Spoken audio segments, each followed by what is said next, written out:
हे चूक आहे का हो? होय, सध्याच्या काळात चूक आहे. आणि करायचं असेल तर अशावर करा, ज्याची लायकी असेल त्याच्यावर करा. ज्याची लायकी नसेल ना त्याच्यावर बिलकुल प्रेम करू नका. काल ती कोल्हापूरची खूप मंडळी आली होती. काल महाराज मंडळी वगैरे होते, प्रवचनकार. त्यातले काल मला भेटायला आले. महाराज म्हणले, तुम्ही सांगितलेला दृष्टांत खरा झाला. मी म्हटलं काय? मी मला म्हणले रे इतकं रडू फुटलं प्रवचनात तुमचं ऐकताना. आम्ही म्हटलं काय झालं? चांगला माणूस मोठा, त्या एका संस्थेचा अध्यक्ष आहे. अहो म्हणला, माझी इस्टेट, माझे पैसे सगळे होते ते मुलाच्या नावाने करून टाकले. मी करायला तयार नव्हतं, पण म्हणला आमची बायको गप्प बसून देते का? मेल्यावर तरी कोणाला द्यायचंय? त्यापेक्षा आत्ता द्या. आणि महाराज खरं सांगू, मला म्हणला होता तुम्ही काळजी करू नका, दर महिना तुम्हाला काय देईल. त्याच्यानंतर एक दिडकी दिली नाही. आणि आता म्हणतोय देईन मी, पण शेती आहे ती रजिस्टरनी माझ्या नावावर करून द्या तर देईन. काय करू महाराज? म्हणून मला इतकं रडू फुटलं तुमचं प्रवचन ऐकून. कळलं का तुम्हाला? कशाचा भाव, कशाचं प्रेम. हे शब्द फक्त राहिले नाहीत. अशोकराव 100 रुपयाचं तिकीट काढावं आणि प्रेम बघावं, बस. तिकीट काढावं, तुम्हाला प्रेमच बघायचं असेल ना, उत्कृष्ट. खरी नवरा बायको आयुष्यात करत नाही एवढं प्रेमाचं दर्शन तिथे आहे, एवढ्या ॲक्शन तिथे आहेत. बरोबर आहे ना? मग आता मला सांगा, काय प्रेम, काय भक्ती, काय भाव. जिथे बापावरचं प्रेम कळत नाही, आईवरचं कळत नाही, मुलाबाळांच्यावर प्रेम कळत नाही, झालेली मुलं टाकून देत आहेत. काय आश्चर्य आहे. अरे थोडं तरी जाणायला शिका, जाणायला शिका, एकमेकाची कदर करायला शिका. काय माझा स्वभाव जरा उतावळा आहे हे कबूल करतो. आणि मुलं बिलं बाहेरगावी गेली ना तर माझा फोन चालतो. कुठे पोचला? हां इथे पोचलो, हां इथे पोचलो. अहो बाप्पा तुम्ही किती फोन करणार, काय करणार?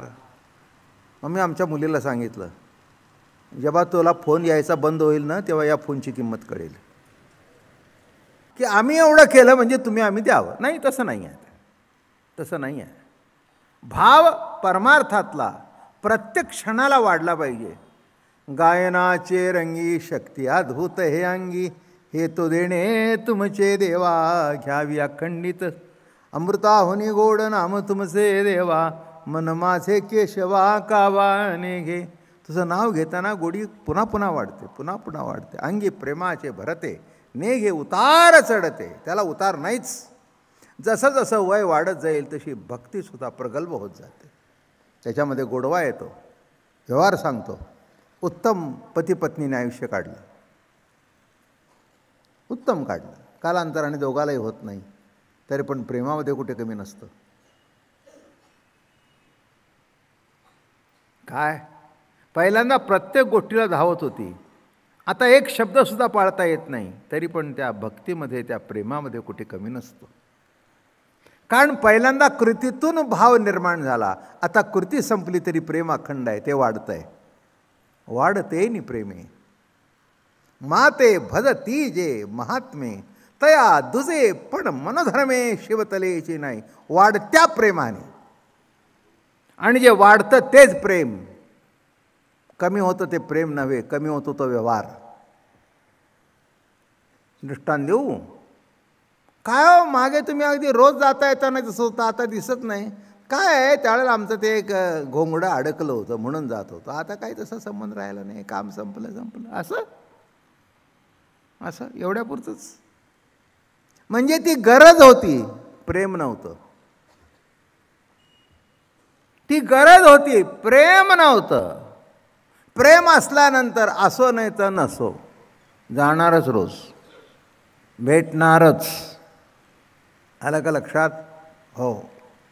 आम्ही मुंबईत कायम जेव्हा होतो, आता आमचाच पत्ता नाही, दादा महाराज, अप्पा महाराज, अशोकराव रोज नित्यनेमाने 50 माणसं नित्यनेमाने यायची, नुसतं चरणावर मस्तक ठेवायची, निघून जायची. काय नाही. ऑफिसला जाताना दर्शन घ्यायचे, संध्याकाळी ऑफिसला सुटून आल्यानंतर प्रवचन वगैरे असलं तर तिथे यायचे, घरी जायचे. काही नाही, अपेक्षा काही नाही, नुसतं दर्शन घ्यावं, संपलं. काय आणि पुन्हा काय म्हणावं हे टिकू द्या बरं का, महत्त्वाचं आहे. हे टिकू द्या बरं का. आमची जी, मी एक तुम्हाला सांगतो, परमार्थ तेव्हा वाढतो. गुरु म्हणून एकदा चरणावर मस्तक ठेवल्यानंतर शेवटचा श्वाससुद्धा त्या श्रद्धेतच जावा, तर परमार्थ करा. नाही तर काल ओघानुसार जर आपली श्रद्धा पालटली, कोणाचं ऐकून जर आपलं मन पालटलं, तर तो भाव नव्हता, काहीतरी गरज होती, काहीतरी नळद होती, संसारात अडचण होती, म्हणून तुम्हाला आधार पाहिजे होता, म्हणून गुरुकडे गेला. एवढंच. नड असू दे नाही तर नसू दे, जे करायचं ते करायचंच. नाही, लक्षात घ्या. मग नड असू दे नसू दे, काही काही मित्र असे असतात, भेटतातच. तुमच्या तात्यांचा ग्रुप आताही तुमचा असेल, मला माहिती नाही. अगदी काही काम असो नसो, पण त्या तिथे येऊन बसायचंच. काय कुठे निघाला? काय काम का नाही, आम्ही रोज रात्री भेटल्याशिवाय 1 वाजेपर्यंत गप्पा मारल्याशिवाय आम्हाला बरं वाटत नाही. मग ते काय गणपतीचं काम असतंच, आताच सीझन आहे म्हणून काम आहे, एरवी काय चालूच राहतं. माणसं येतात, दर्शन घेतात, पण एकमेकाला भेटल्याशिवाय बरं वाटत नाही. याला भाव, याला प्रेम म्हणतात. आला नाही की नाही 10 वाजे, का हो आज आला नाही? नाही ना, जरा अडचण. हां मग ठीक आहे. मला वाटलं काय झालं. काही काम नाही, काही व्यवहार नाही, काही नाही, फक्त भेटणं. माझं म्हणणं कळलं का? तसं देवाला भेटणं, देवाचं सहज चिंतन करणं, नवे नवे चिंतन करणं नाही, चिंतन सहज होणं.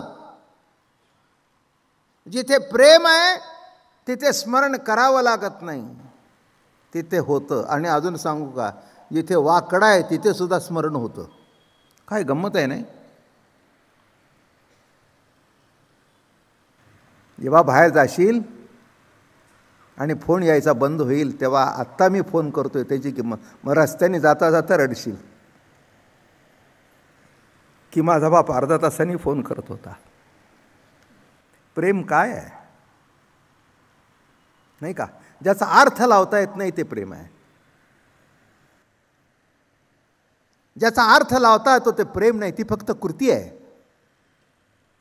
आणि ज्याचा अर्थच लावता येत नाही ते प्रेम आहे. म्हणून नीट लक्षात घ्या. इतिहास काय सांगतो ते मी नाटक बघितलं होतं, छत्रपती शिवाजी महाराज आणि संभाजीराजे. ते विसरलो मी आता.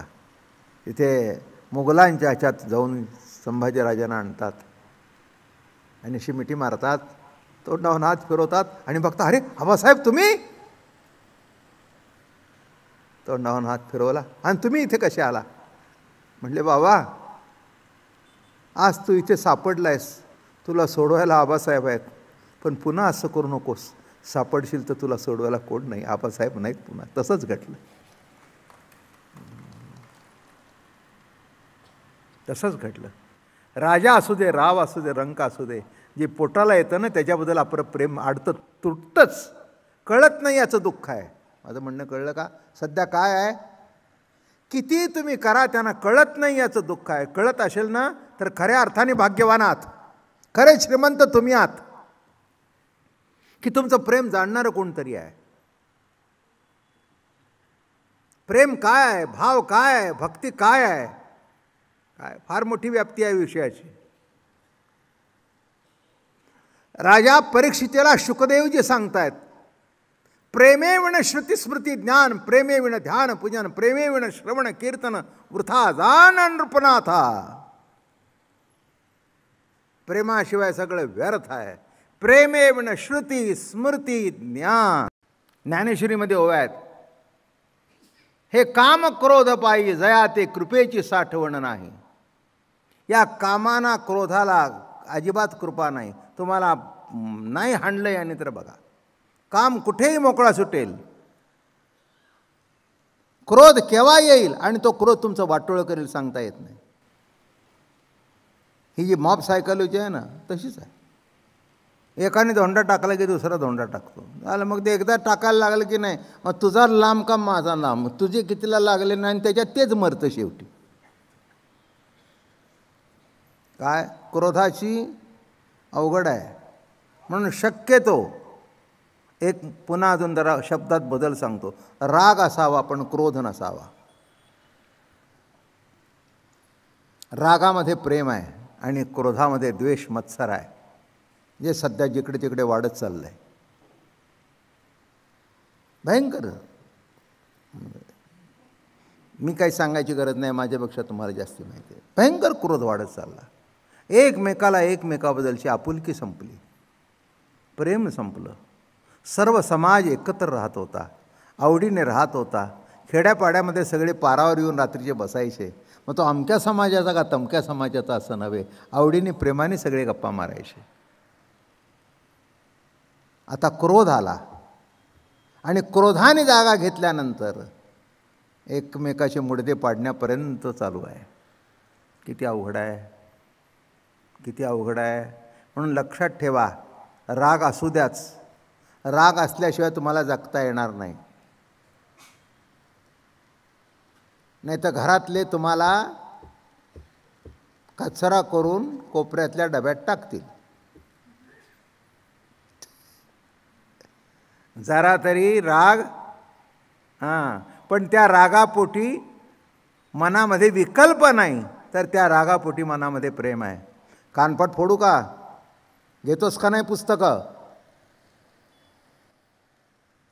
ओट बस अभ्यास झाला. काय बस अभ्यास झाला.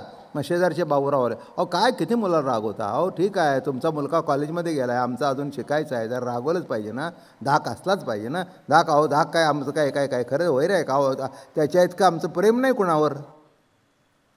म्हणजे त्या रागाच्या पोटीसुद्धा प्रेम आहे, हे नीट लक्षात घ्या. आणि क्रोधाच्या पोटी प्रेम नसतंच, द्वेष मत्सर असूया, मग एकमेकाचे मुडदे पडतात.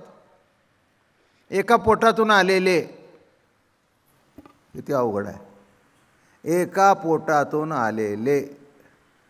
आज प्रेम पेपरमध्ये मी वाचलं, तुम्ही वाचलं असेल. मला आश्चर्य वाटलं. अहमदाबादची मुलगी, आई इथे कुठे आमच्या डोंबिवली भागात कुठेतरी मेली. गावाने कळवलं, ती आली नाही. म्हणले मला वेळ नाही यायला, जावं आणि तुम्ही आटपून घ्या. मग ते म्हणले अस्तीचं काय करायचं? ते म्हणले कुरिअरनी पाठवून द्या.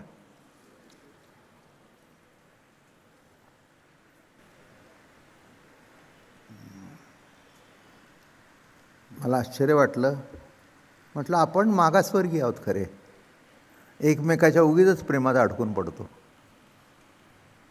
नाही कळलं तुम्हाला?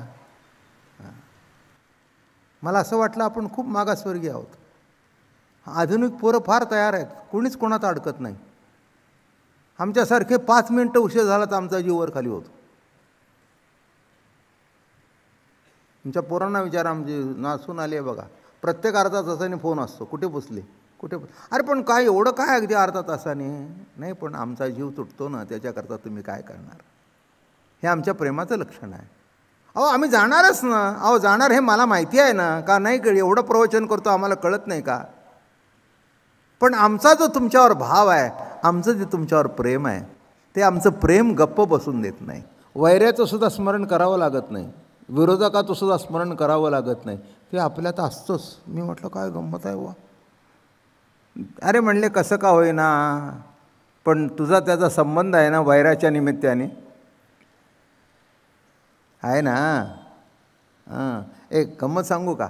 अहो कंसाला ना खाताना पिताना, दूध पिताना, पाणी पिताना सगळ्यात कृष्ण दिसायचा. पाणी घेतलं, अरे दिलं फेकून. जेवण घेतलं, दिलं फेकून. मरायची बळी आली त्याला. अरे म्हणले माझे हात धुवून का मागे लागलायस? नाही नाही म्हणले अजून टाईम येऊ दे, एकदम धुवून टाकतो. हे बघा अभंगातलं कडवं आहे. जागृती स्वप्न सुषुप्ती नाटवे, पाहता रूप मनी आनंद साठवे. हे भक्ता करता. जागृती स्वप्न सुषुप्ती नाटवे, पाहता रूप मनी भीती साठवे तो कंस, आणि आनंद साठवे तो भक्त.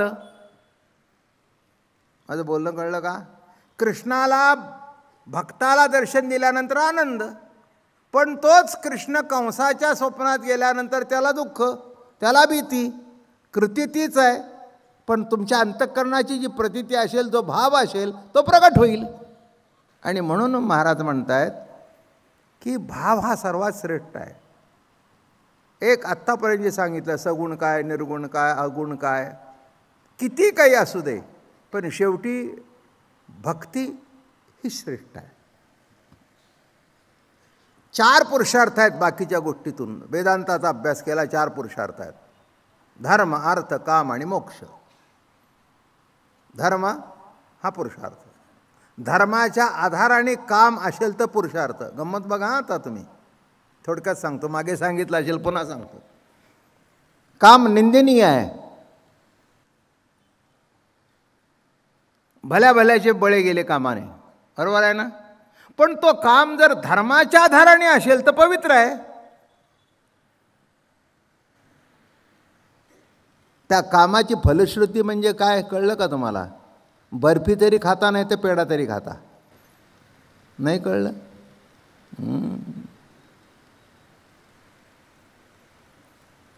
गंमत अशी आहे, लग्न झाले किती दिवस झाले, अजून काही नाही,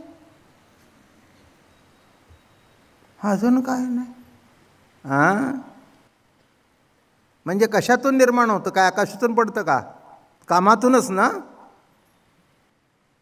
मग त्याला वाईट कसा म्हणता? नव्हे, धर्माला सोडून जर कामाचा वापर केला तर वाईट आहे. तुम्हाला योग्य तऱ्हेने वापर करण्याकरता लग्न लावून दिलं आहे, पत्नी आणून दिली आहे. तुमची जी इच्छा, आकांक्षा, कामना असेल ती तिथे पूर्ण करून घ्या, इकडे तिकडे लक्ष देऊ नका.